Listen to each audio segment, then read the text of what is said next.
नमस्कार, मैं लोकेश मकवाना।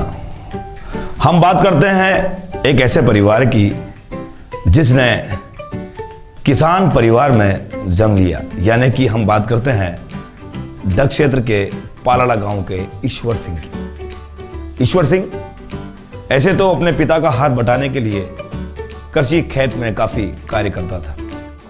एक तरफ उसे शिक्षा जगत में भी अपना नाम करना था।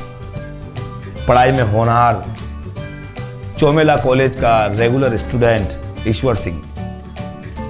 यह हम आपको इसलिए बता रहे हैं क्योंकि भवानी मंडी के बिल्डावा महाविद्यालय में परीक्षा देने आया ईश्वर सिंह नाम का एक युवक, जो ना तो अपने हाथ से लिखता है, अपने मुंह से पूरे एग्जाम जो उसने दिए हैं।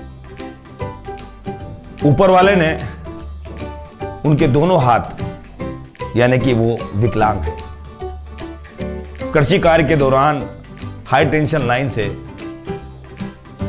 उसके साथ घटना हुई थी और उस घटना में उसके दोनों हाथ चले गए थे। इसकी पूरी जानकारी के लिए हमने डग के हमारे रिपोर्टर किशोर सोनी से इस परिवार के मामले में हमने पूरी जानकारी मांगी, तो उन्होंने 2 दिन से लगातार इस पूरी खबर पर अपनी नजर बनाए रखी। ईश्वर सिंह ऐसे तो पूरे हिंदुस्तान में कई विकलांग हैं जो परीक्षा देते हैं, लेकिन मन में कुछ करने की राह गुजरती है ना, तो ईश्वर सिंह से जैसे कई लोग उनके प्रेरणा स्रोत बन जाते हैं। मुंह से लिखकर बिरला महाविद्यालय भवानी मंडी में एग्जाम दिया बीएससी फर्स्ट सेकंड ईयर का। जब उस परिवार से हमने बात करना चाहिए, खुद हमने ईश्वर सिंह से खबर 24 की टीम ने जब बात करना चाहिए, तो उसकी जुबानी जो है वो आपको सुनाएंगे पूरी खबर के साथ। हमारा मकसद है खबर 24 पर हर ऐसी खबर जो आपके बीच लाकर आपको एक प्रेरणा स्रोत बने। अब ईश्वर सिंह की आगे की क्या इच्छा है, कैसे उसके हाथ गंवाने के बाद उसको कितनी मिन्नतें करनी पड़ी, जब जाके राज्य सरकार ने उसको 4 लाख रुपए का मुआवजा दिया। हम ऐसे तो रोज प्रेरणा स्रोत की बात करते हैं, रोज मदद देने की बात करते हैं, लेकिन आज जब हमने बिल्डा महाविद्यालय में जाकर उस ईश्वर सिंह को मुंह से परीक्षा देते हुए देखा तो हमारे रोंगटे खड़े हो गए। फिर हमने प्रण कर लिया कि क्यों ना ईश्वर सिंह की पूरी खबर हम आपको खबर 24 के माध्यम से विस्तार से दिखाएं। तो देखिए, एक युवक जो अपने हाथ गवा बैठा है, फिर भी मन में कुछ चाह रखता है, कुछ करने की, कुछ कर गुजरने की। खबर 24 की स्पेशल रिपोर्ट डग के रिपोर्टर किशोर सोनी के साथ।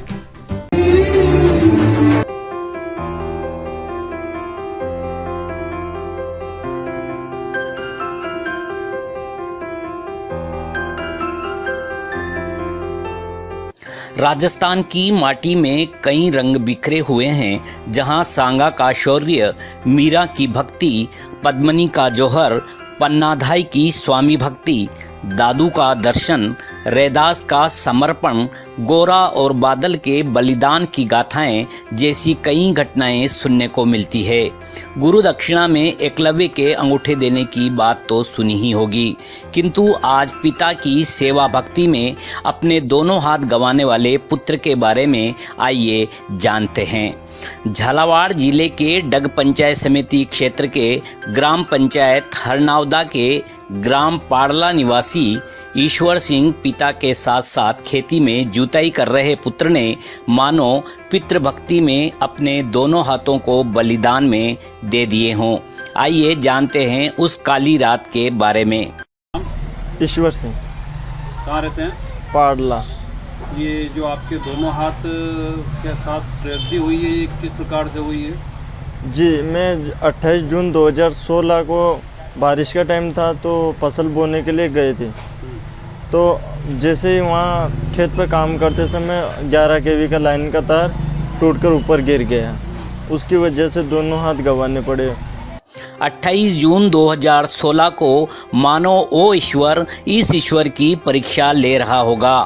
कि ईश्वर सिंह अपने पिता के साथ खेत पर हकाई जुताई कर रहे थे। तभी अचानक राजस्थान सरकार के विद्युत विभाग की लापरवाही की वजह से 11,000 केवी की लाइट के तार टूटते हैं और अचानक ईश्वर सिंह के ऊपर गिरते हैं, जिससे दोनों हाथ बुरी तरह से झुलस जाते हैं। वहीं ईश्वर सिंह शारीरिक रूप से 80% आग की चपेट में आ जाते हैं, जिसका परिजन तुरंत डग CHC लाते हैं, जहां से प्राथमिक उपचार कर जिला चिकित्सालय झालावाड़ के लिए रेफर कर दिया जाता है। वहां से भी उपचार असंभव होता हुआ देख डॉक्टरों ने कोटा के लिए रेफर कर दिया, जहां भी उपचार तो किया किंतु असमंजस की स्थिति बनी हुई थी। और फिर वहाँ से ग्रामीणों की मदद से डग CHC में लाए गए। यहाँ से रेफ़र किया झालावाड़, एक दिन झालावाड़ रहे और झालावाड़ से कोटा रेफ़र किया और कोटा 7-8 दिन तक इलाज चले। 4-5 लाख रुपए कोटा हुए। फिर उसके बाद वहाँ पैसे की कमी के कारण अहमदाबाद हॉस्पिटल में ले गए, तो 7-8 महीने वहाँ ट्रीटमेंट चला। उसके बाद मतलब 80% शरीर जल गया था। अहमदाबाद ऑपरेशन। इलाज का सारा पैसा कहाँ से हुआ? जी, ज़मीन बेचकर दिया। 4 बीघा ज़मीन बेची मेरे अंकल, मैंने, मेरे पिताजी ने, और अंकल जी को दी ज़मीन। डॉक्टरों ने अहमदाबाद के लिए रेफर किया।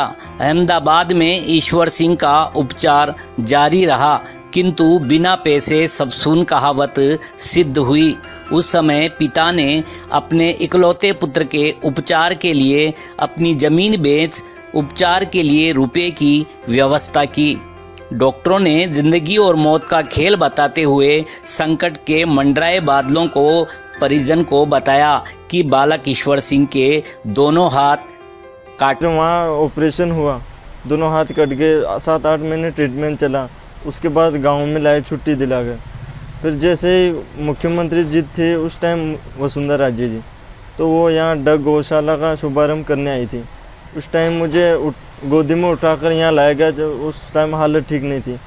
तो बीजेपी कार्यकर्ताओं ने रोकने की कोशिश की, पर ग्रामीणों की मदद से मतलब कि वहाँ तक तो भी उन्होंने, मुख्यमंत्री जी को मालूम भी नहीं था, पर किसी ने बताया होगा, तो उन्होंने विद्युत विभाग की कोष से 4 लाख रुपए का घोषणा की।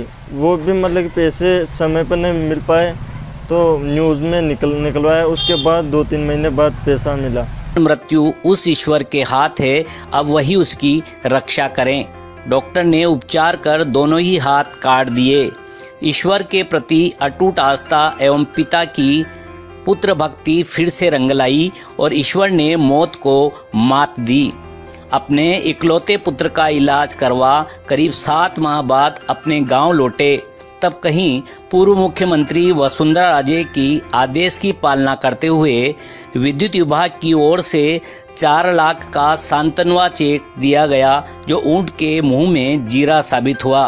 किंतु कहते हैं कि व्यक्ति अपने भाग्य का निर्माता स्वयं होता है।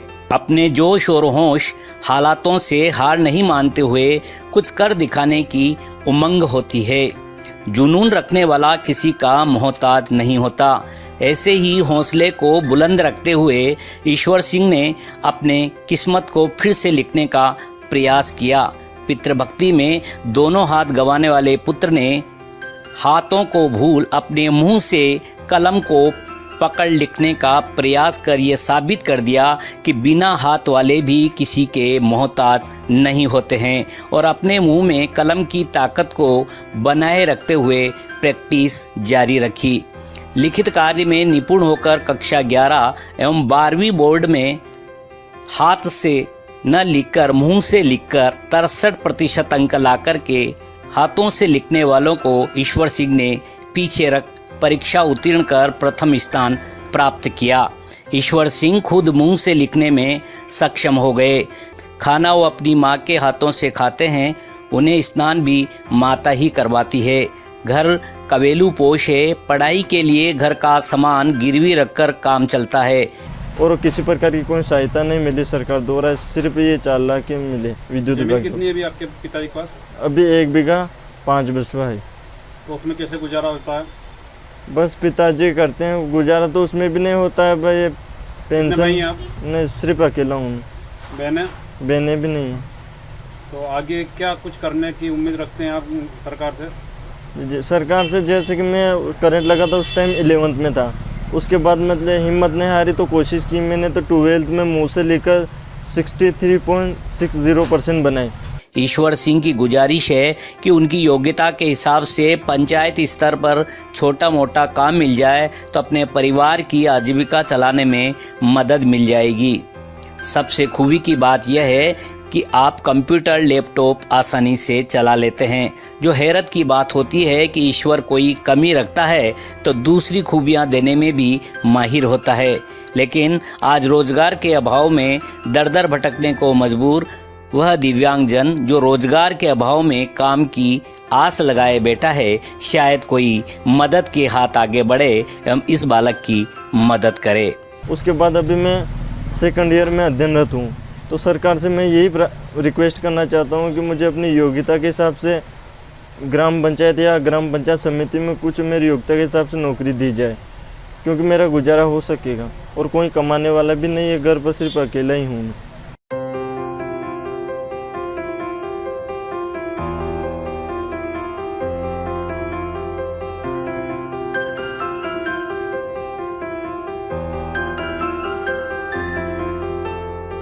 पिता का सहारा बनने वाले ईश्वर सिंह आज खुद परिवार का सहारा बने हुए हैं, लेकिन उनके मन ने कुछ ना कुछ बनने की चाह रखी है। कैसे वो लैपटॉप चलाते हैं, कैसे घर में पढ़ाई करते हैं, और समाज के संगठन के लोग इस खबर को अगर देखें तो उस ईश्वर सिंह की मदद करें। मैं यहाँ के क्षेत्रीय राजनेताओं से भी कहता हूँ कि ईश्वर सिंह के साथ अगर आप जुड़ेंगे तो कहीं ना कहीं आपको मन थोड़ा आपका शांत रहेगा और आपको प्रेरणा स्रोत बनने का भी ये काम करेगा। क्योंकि परिवार में अगर एक विकलांग हो जाता है तो हम पूरे परिवार उसको देखते हैं, रोज उसको सुनते हैं, उसको समझते हैं। लेकिन ऐसा ही पाडला गांव का ईश्वर सिंह आज अपने खुद के पैरों पर खड़े होने की चाह रखता है, बस उसे जरूरत है मदद की। खबर 24 में आज इतना ही। देखते रहिए आप, आपका अपना चैनल खबर 24 न्यूज। नमस्कार।